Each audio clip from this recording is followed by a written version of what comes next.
Jesucristo, el Verbo viviente, es el único medio de salvación. Él es el centro del pensamiento de nuestra vida, la fuente y la autoridad de la doctrina. El principal propósito de la vida de Cristo fue la obediencia a los mandamientos, exaltando la ley de Dios como un reflejo de su carácter. El principal mensaje a ser predicado en el mundo, basado en Apocalipsis 14, está representado por 3 ángeles llevando el Evangelio eterno al mundo entero. Este mensaje se basa en los encantos inigualables de Cristo y declara que la hora del juicio ha llegado y llama a obedecer los mandamientos de Dios. Mediante su palabra, Dios ha comunicado a los hombres el conocimiento necesario para la salvación. Las Santas Escrituras deben ser aceptadas como dotadas de autoridad absoluta y como revelación infalible de su voluntad. Y aunque el canon de las Escrituras inspiradas está cerrado, el Espíritu Santo continúa iluminando, amonestando y confortando al pueblo de Dios a través del testimonio de Jesús, el Espíritu de profecía. El camino a la vida se traza a través de un camino angosto que debe ser recorrido con confianza en las promesas que Dios dejó a hombres y mujeres fieles que dedicaron sus vidas hasta la muerte por el Evangelio eterno. Los fundadores de la Iglesia soñaron con el día en que la revelación sería una realidad en sus vidas. Miraron con los ojos de la fe a aquel día glorioso cuando finalmente la promesa sería cumplida en la venida magistral de Jesucristo a esta tierra para recompensar a cada uno según sea su obra.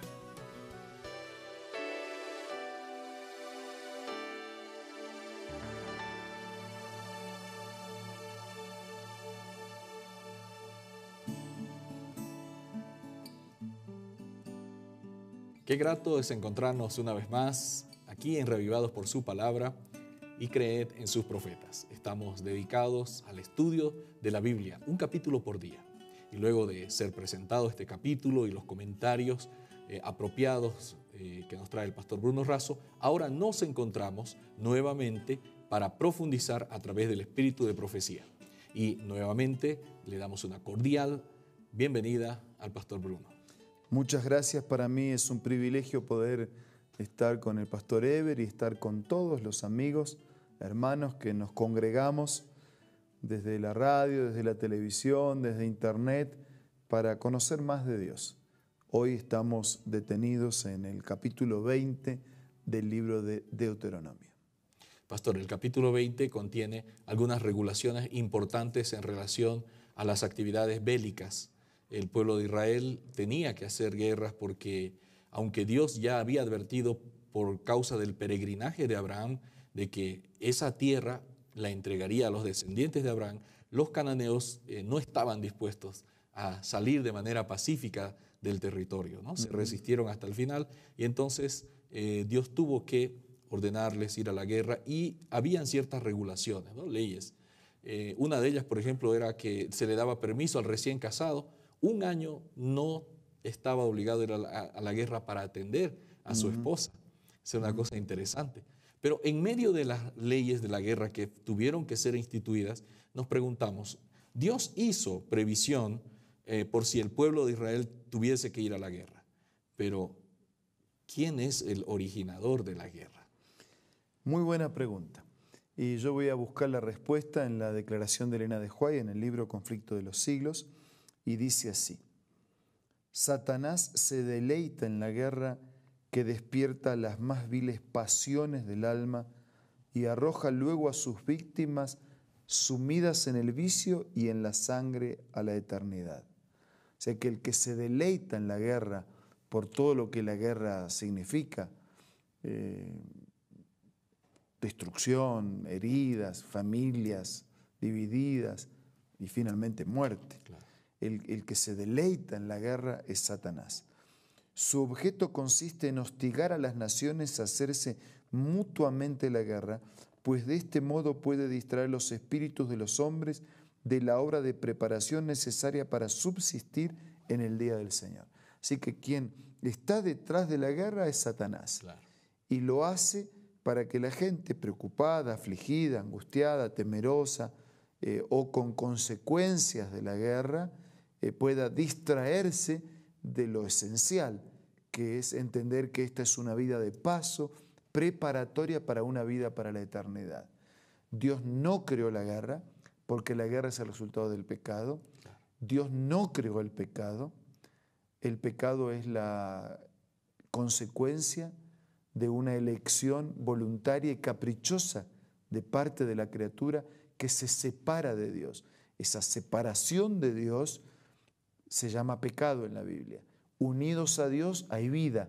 Separados de Dios cosechamos todas las consecuencias del pecado, que van desde la aflicción, la angustia, el temor, la enfermedad, la miseria, la muerte, las catástrofes y la destrucción.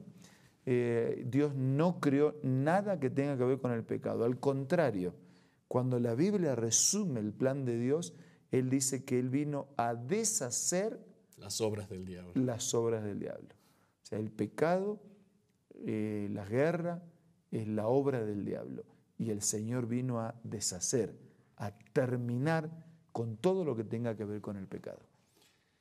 Quiere decir que este espíritu belicoso que se nota en el ser humano desde el principio, desde los tiempos remotos, con ganas de combatir, con ganas de luchar, de pelear con el prójimo, que se manifestó en Caín y después ya en la organización de los diferentes pueblos y naciones, y se ven muchas guerras y mucho derramamiento de sangre, definitivamente no era la voluntad de Dios. No era la voluntad de Dios.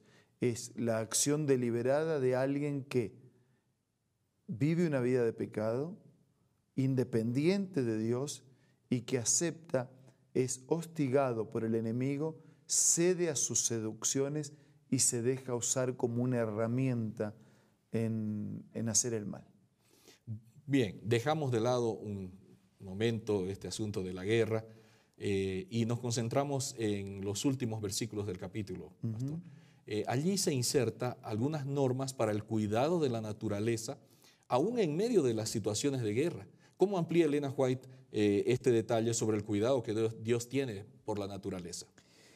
En el libro La conducción del niño hay una declaración que yo quiero poner a comprensión delante de todos nosotros. En la tierra, en el mar y en el cielo, con sus maravillosos matices y colores que varían en glorioso contraste o se fusionan armoniosamente, contemplamos su gloria. Las montañas eternas hablan de su poder. Los árboles que hacen ondear sus verdes estandartes a la luz del sol. Las flores en su delicada belleza señalan a su Creador. El verde vivo que alfombra la tierra habla del cuidado de Dios por la más humilde de sus criaturas. O sea, Dios tiene un interés por la naturaleza porque la naturaleza es la casa donde la criatura creada por Dios habita. En realidad hay dos grandes libros de Dios. Por un lado la Biblia con el espíritu de profecía y todo el mensaje escrito, y por el otro lado el libro de la naturaleza. Y en la naturaleza Dios manifiesta su poder, su amor, su carácter. A pesar de que la naturaleza hoy se encuentra lesionada, lastimada por la carga y por las consecuencias del pecado, todavía nos sigue hablando del amor, de la perfección, del cuidado, del interés que Dios tiene en favor de sus criaturas. Y hay algo más, Pastor Eber. Cuando Dios creó todas las cosas, vamos al Génesis y vemos aquella semana inicial de la creación, fue creando todo, ¿no? Dice claro, que un mundo perfecto. Un mundo perfecto.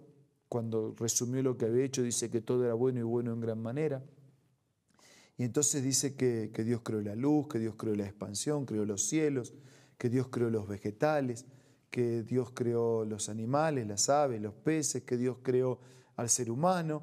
Y es interesante que después que creó todo, ahí crea al ser humano. Claro. O sea, el ser humano aparece cuando ya la mesa está servida. Y pensar que hoy el ser humano se cree dueño de todo, ¿no? El ser humano aparece cuando ya estaba todo hecho.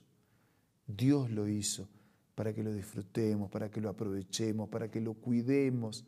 Nos preparó una casa maravillosa que el pecado y nosotros mismos como pecadores venimos lesionando y deteriorando. Pero a pesar de la mancha del pecado, todavía necesitamos cuidarla y en el buen sentido aprovecharnos de ella, de la naturaleza que Dios creó para nuestro propio bienestar. Alguna vez me ha tocado así acompañar situaciones especiales, por cenizas, por ejemplo, ¿no? De volcanes. Y cuando uno mira esos cuadros así que de colores, ¿no? De colores por el agua, por las montañas, por las flores, por los frutos, cuando uno ve de ceniza así, todo se pone gris, ¿no? Lo que era colorido, brillante, perfumado, saludable, todo se pone gris. Y yo pienso así que Dios hizo un mundo en colores y el pecado, el enemigo le tiró cenizas. Pero el Señor va a venir para limpiar este mundo de la ceniza del pecado y hacerlo nuevamente de todos los colores. Qué lindo cuadro que nos ha pintado Pastor Bruno. Nosotros no vamos a vivir para siempre en este mundo ensombrecido por el pecado. Las cenizas que cubren ahora un día van a cambiar por la acción maravillosa de Dios. Con este pensamiento en mente, tenemos un consejo importante. Enseguida retornamos.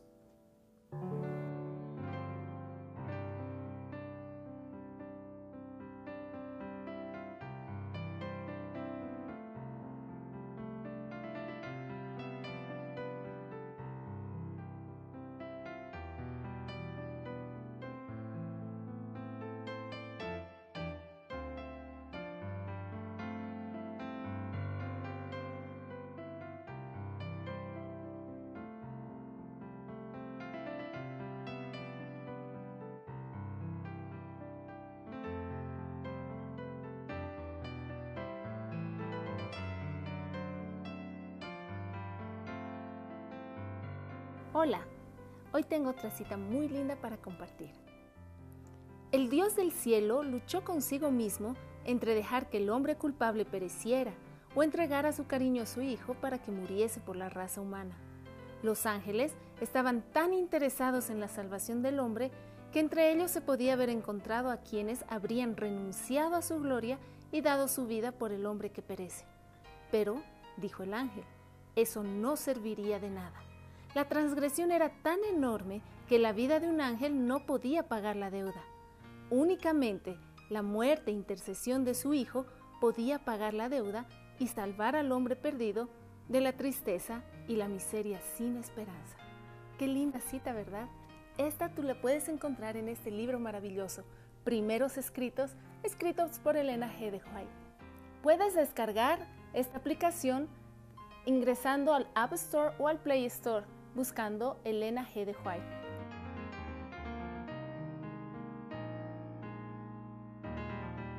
Retornamos para agradecer a Dios por este momento que nos ha concedido y, por supuesto, pedir las bendiciones. Vamos a orar. Gracias, Señor, porque a pesar de las manchas de tantos años de pecado, la naturaleza todavía nos habla de tu amor, de tu poder, de tu perfección. Ayúdanos a cuidarla y ayúdanos a ser beneficiados por el uso adecuado que hagamos de ella. También te damos gracias por recordarnos que tú no creaste ni el pecado, ni la guerra, ni nada que tenga que ver con el dolor y con el sufrimiento. Y te damos gracias porque aunque tú no lo creaste, has prometido que de aquí a poco vendrás para terminar con el pecado y todas sus consecuencias de manera definitiva. Bendícenos y ayúdanos a vivir de manera tal que cuando regreses podamos ser parte de tu reino y de tu vida para siempre. Te lo pido, te lo agradezco, en el nombre de Jesús. Amén. Amén. Esto ha sido Creed en sus profetas, como parte del proyecto Reavivados por su palabra. Nos vemos el día de mañana.